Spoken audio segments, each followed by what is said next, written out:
I leave everything to my housekeeper. She is my lawful wife. That is it. My rich king died and left everything to my maid. She produced a marriage certificate from 1997. The day they read my father's will, my mother fainted. Not because he was dead. She had already cried herself dry at the burial. She fainted because the lawyer said a name none of us had ever heard, a name attached to everything, the house, the land, the company, the money, everything my father had built over 40 years, all of it gone to a woman named Abike. And before any of us could even process what we just heard, our housekeeper, the quiet woman who had cooked our meals and swept our floors for 3 years, walked calmly into that sitting room, sat down across from us, and placed a document on the table. A marriage certificate dated 1997. If you've never watched one of our stories before, welcome. Hit that subscribe button right now, because what you're about to hear is the kind of story that will stay with you long after you finish watching. Stay with me. Every second of this matters. Africa was already speaking. Our grandparents gathered beside fires. They passed down wisdom. These are not just stories. This is echoes of African truth. My father's name was Babatunde Oladipo, Chief Babatunde Oladipo, a man who built himself from nothing in the red clay streets of Ibadan, who fought his way through every obstacle this country could throw at a man and came out the other side wealthy, respected, and feared. He had a gift for land. He could look at a piece of barren ground and see a city. He did that dozens of times, and each time he was right. By the time I was born, his name was already legend. People called him Babaile, father of houses, because wherever he touched the ground, buildings rose. We grew up in a compound in Bodija that had 6 bedrooms, 2 parlors, and a garden my mother tended like it was her 4th child. There were 3 of us, me, Rotimi, and our sister, Folashadi. My mother's name was Kemi. She was a teacher before she married my father, and she never let us forget that education was the only thing no one could take from you. We were not a perfect family. My father was strict, sometimes cold, and he traveled constantly. Weeks would pass without us seeing him. When he came home, he brought gifts and silence in equal measure. We learned not to ask too many questions. My mother managed everything with the kind of quiet competence that only women who have made peace with their loneliness understand. Then, 3 years ago, my father hired a new housekeeper. Her name was Abike Adeyemi. She was around 50 years old, soft-spoken and utterly unremarkable in the way she carried herself. She arrived with 1 bag and 2 references, and within a week she had learned all our routines. She knew my father liked his ogi without sugar. She knew my mother's arthritis acted up in the rainy season and brought warm water to her room without being asked. She was good at her job, invisible in the way good domestic staff often are. We didn't think twice about her. That was our first mistake. My father died in March, a heart attack, the doctor said. He had been complaining of chest pain for weeks but refused to go to the hospital. That was Babatunde Oladipo for you. He didn't trust doctors. He trusted himself and himself alone.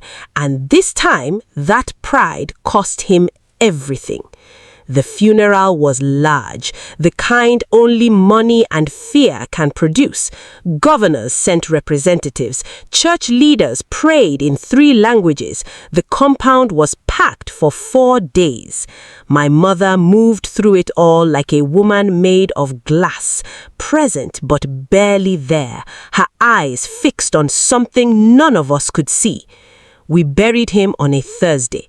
On Friday, a lawyer called. He said his name was Mr. Adewale Fagbemi and that he had been retained by Chief Babatunde Oladipo to handle the reading of his will. He said it should happen soon. We agreed on the following Monday. None of us slept properly that weekend, not because we were worried about the money. My father had always been clear that the property would be divided among his 3 children. We weren't worried. We were just anxious to have it done, to have something solid to hold in a time when everything felt like smoke. Monday came. Mr. Fagbemi arrived with a briefcase and a face that gave nothing away. My mother sat in the center of the sofa, Rotimi on one side of her, Folashade on the other. I sat in the chair to their left. The household staff had been given the morning off, except Abike. She was in the kitchen when Mr. Fagbemi arrived. I noticed that she didn't leave with the others, but I didn't say anything. The lawyer opened his briefcase. He put on his glasses. He cleared his throat. And then he began to read. The first few items were small: a car to an old business partner, a sum of money to the local church, a scholarship fund in my grandmother's name. All expected, all fine. Then he turned a page and his voice didn't change, and that was the most terrifying thing.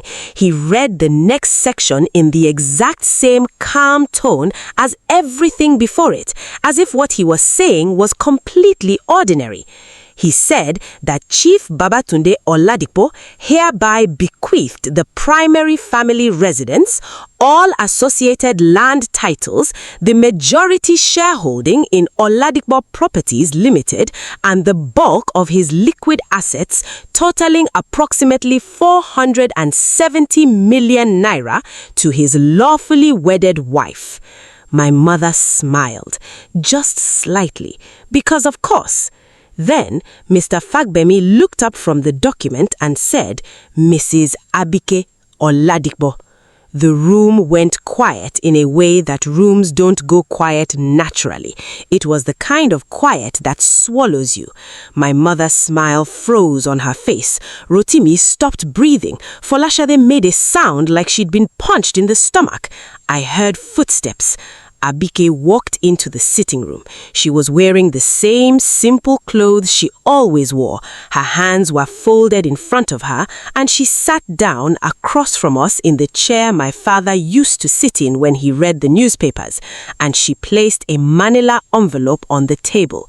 And she looked at us, not with triumph, not with cruelty, but with something that looked terrifyingly like grief.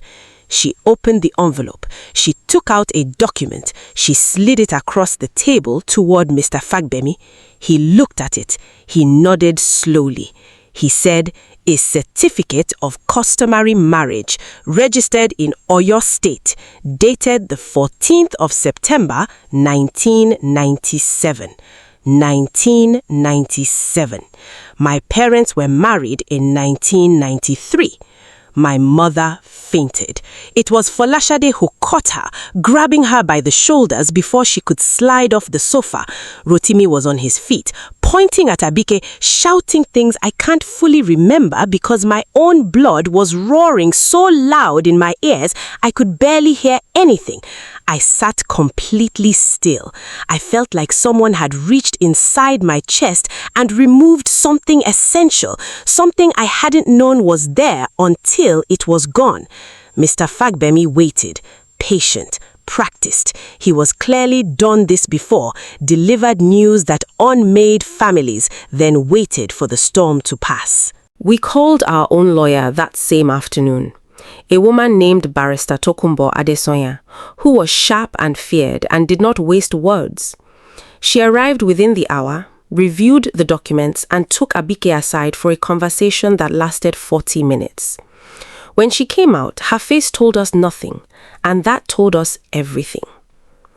The certificate appears legitimate, she said. There is a registration number, the officiant is listed, the witnesses are named. If these details hold up under verification, this will be very difficult to challenge. How? Rotimi said. The word came out broken. How is this possible? Our father was married to our mother. We were there. We grew up in this house. Barrister Tokunbo was quiet for a moment. Then she said, customary marriage under Nigerian law can be contracted separately from statutory marriage. It is possible, legally, for a man to hold both simultaneously, depending on how and when each was contracted and registered. This is not uncommon. What is uncommon is that it only surfaces now. My mother was sitting in the corner by then, a glass of water in her hands, staring at nothing. She hadn't said a word since she came back to consciousness. She just stared. And in that stare, I began to see something I hadn't expected. Not surprise, recognition. I went to her room that night. I knocked. I almost didn't. I stood at that door for 5 full minutes before my hand moved. She opened it before I finished knocking, as if she had been expecting me. Her room was small. It had always been small. We'd never thought to change that. She had a few photographs on the dresser. I looked at them and my stomach dropped. One of them was my father, young, younger than I'd ever seen him, standing with a woman I didn't recognize. And then I looked again and I realized the woman was Abike. She must have been in her late 20s. They were standing under a mango tree and she was laughing, and he was looking at her the way I had never once seen him look at my mother. I sat down on the only chair. She sat on the edge of the bed. We looked at each other. I asked her to tell me everything. She did. They had met in 1993, the same year my father married my mother. He had come to Obodomoso for a land deal, and Abike's uncle was the man selling the land. She was there that weekend, a young graduate back home for the holidays. My father was 38 years old and already wealthy and completely, devastatingly charming when he wanted to be. They fell into something neither of them had planned. When he went back to Ibadan, he took her number. He called, he visited. By the end of the year, he had spoken to her family. Her uncle had welcomed him. They had gone through the traditional rites. In the eyes of their community, he was her husband. Then he went home to Ibadan and married my mother in a big church wedding that made the society pages. Abike said she didn't know about my father until after the church wedding. Someone showed her the newspaper. She was pregnant at the time, and she lost the baby 2 months later. She didn't speak to my father for 4 years. Then he came back. He always came back. She said she had tried to leave him many times. She had moved cities. She had stopped picking his calls. She had told herself it was over, but he would find her. He was the kind of man who did not accept the ending of things, and she was the kind of woman who had made the mistake of loving him first before she knew what he was, and that kind of love doesn't unlearn itself easily. She said, "I never wanted your house or your father's money. I want you to know that." I looked at her. I said, "Then why are you here?" She said, "Because he begged me before he died.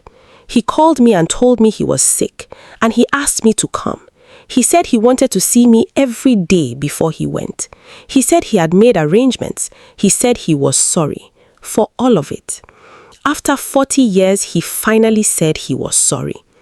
She was crying by then, quietly, the way someone cries who has had a lot of practice at it.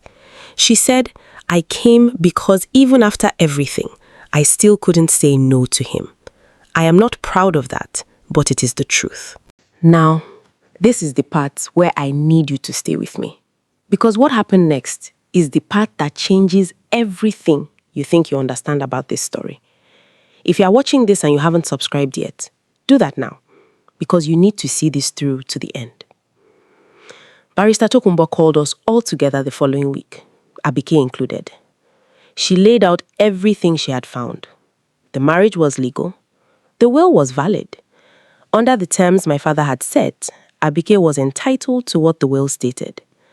But there was a document Barrister Tokunbo had found in my father's private files. A handwritten letter, signed and dated 6 months before his death. In it, my father acknowledged everything. Both marriages, both women, all of it. He wrote that he had wronged Kemi. He wrote that he had wronged Abike. He wrote that he had wronged his children by keeping them in a fiction. And he had written instructions. Not a legal directive, just instructions. A request. A final act of a man who knew he was running out of time and couldn't face the consequences of his choices, but couldn't take them to his grave either. He had written that he wanted Abike to have the house and the majority of his assets because the law gave her that right and he had always denied her her rights. He wanted her to have something real at last. But he also wrote that he had set aside a separate fund, accounts we hadn't known about, specifically for Kemi and the 3 children. Not his primary estate, but enough, more than enough, structured in a way that Abike had no claim to because it had been registered under my mother's name years before he died. He had planned it, all of it. He had tried, in his broken, selfish, cowardly way, to account for every person he had wronged. My mother received the letter that evening. She read it alone in her room. She came out an hour later. Her eyes were red, but her chin was up. She looked at Abike across the sitting room, and Abike looked at her, and for a long moment, neither of them spoke. Then my mother said, "He loved you. I could always feel it, even when I pretended I couldn't. I spent 30 years being angry at the wrong person." Abike said nothing for a moment. Then she said, "He loved you too. He told me so every time he came back to me. He could never choose. That was his curse and ours." Rotimi walked out of the room. He didn't come back that night. Folashede sat on the floor and cried until she couldn't anymore. I sat in the middle of it all and thought about my father, about the man I thought I knew, about how a person can be generous and selfish, loving and cruel all at once, about how the people who shape us most are often the ones we understand least, about how truth has a way of surviving everything, burial, silence, time, and arriving exactly when it is least convenient and most necessary. It has been 8 months now. Abike lives in the house. My mother moved into the property my father had registered in her name, a smaller compound in Jericho, quieter, with a garden that is already beginning to look like something she tended rather than something she inherited. Rotimi has not spoken to Abike since that day. He may never. I understand that. His anger is clean and earned. Folashede visits Abike sometimes. I'm not sure what they talk about. I have never asked. Me? I visited Abike last month. I brought chin-chin and bitter cola because I didn't know what else to bring. We sat in what used to be my father's garden, in the silence of a Wednesday afternoon, and we talked about him. Not about what he did, just about who he was. The stories Abike had from the early years, from before he became chief, from before the weight of what he'd built had calcified him into something formal and unreachable. She told me he used to sing, badly. She told me he cried at funerals, always, even strangers. She told me he was terrified of the dark until he was in his 40s and would sleep with a small lamp on and tell everyone it was for reading. I already knew the lamp story. My mother had told me 2 years ago, laughing. It was the first moment I understood that 2 women knew the same man and between them held 2 halves of a whole person. And that whole person was my father, and he was gone. And he would never have to sit in a room and look at what he had done. That is the most Babatunde Oladipo thing I can imagine. Escaping the consequences, leaving everyone else to sort out the wreckage. And yet, I keep the photograph Abiti gave me. It sits on my desk at home. My father young and laughing under a mango tree before he became the man who built an empire on secrets. Before he became the man we buried. Before any of this. Sometimes I look at it and I hate him. Sometimes I look at it and I miss him so badly it makes it hard to breathe. Most times I just look at it and wonder how a person who clearly knew how to love managed to do so much damage with it. Before I tell you how it all settled, or how it didn't settle because that is closer to the truth, I need to tell you about the week after the will reading. Because that week revealed something none of us had been prepared for, and it changed the way I understood every single person in this story. 2 days after Mr. Fagbemi read the will, Abike asked to speak to all 3 of us children. Not my mother. She was specific about that. She said she needed to speak to Rotimi, Folashede, and me alone. We met in the kitchen of all places, the kitchen where she had cooked thousands of meals for us without us really seeing her. She made tea, she placed it in front of us, she sat down, and she said, "I know you hate me. You have every right to. But I need you to know something that your father could not tell you himself. Something he asked me to tell you if he died before he found the courage to do it." Rotimi said nothing. His jaw was tight. His hands were flat on the table. Abike said, "Your father paid for Rotimi's surgery in 2011. Rotimi's head snapped up. In 2011, Rotimi had been in a car accident, a bad one. He had needed spinal surgery that our family's insurance didn't fully cover. We had scrambled. My mother had sold jewelry, borrowed from relatives. We thought we had pulled it together from all those sources." Abike said, "The surgeon's bill was 12 million naira. Your mother raised 4 million. Your father covered the rest. He paid it through a company account so your mother wouldn't see his name on it. He didn't want her to know he was involved. He didn't want her to explain why he had access to that kind of liquid cash while your mother was selling her gold." Rotimi's face changed. I watched it happen. Something cracked open behind his eyes. Abike continued. "He did the same for Folashede's school fees in London. He paid them through a trust he never told you about. You thought you had a full scholarship. You did. But the scholarship was funded by your father. He set it up under a foundation name you wouldn't recognize." Folashede put her hand over her mouth. "He was not a good man in all the ways that matter," Abike said quietly. "But he never stopped watching over you. He loved you in the only way he knew how, which was from a distance, with money, without taking credit.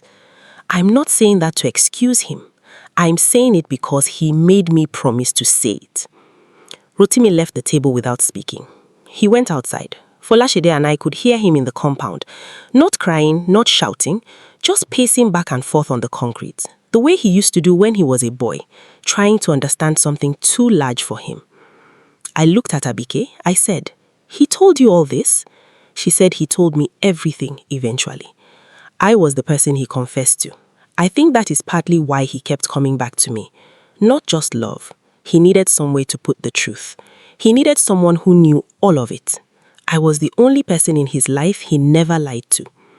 I thought about that for a long time afterwards. What it means to be the person someone is honest with. Whether it's a gift or a burden. Whether Abike had paid too high a price for being the one person my father trusted with his whole self. I still don't have an answer to that. There is no clean ending to this story. I want to be honest about that.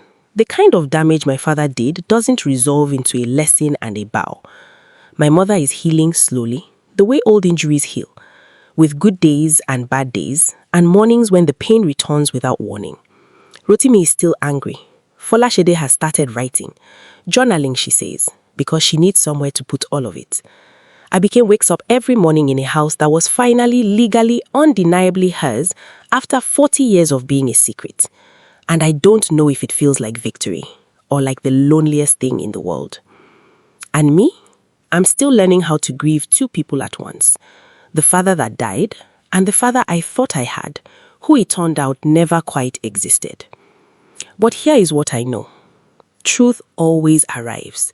It may be slow. It may wait decades. It may come wrapped in a manila envelope on the worst morning of your life, but it arrives. And when it does, the only thing you can do is look at it straight. Not around it, not through it, straight at it, even when it unmakes everything you thought was solid. Because the alternative is to become the kind of person who buries things, and we saw where that ends. If this story moved you, if you felt even a fraction of what this family lived through, subscribe to this channel. We bring you stories like this every week. Stories that are real in the way that matters most. Not always comfortable, not always clean, but always true. Hit the subscribe button, tap the bell, and share this with someone who needs to hear it. And until next time, Take care of the people who love you. They won't always tell you how much it costs them.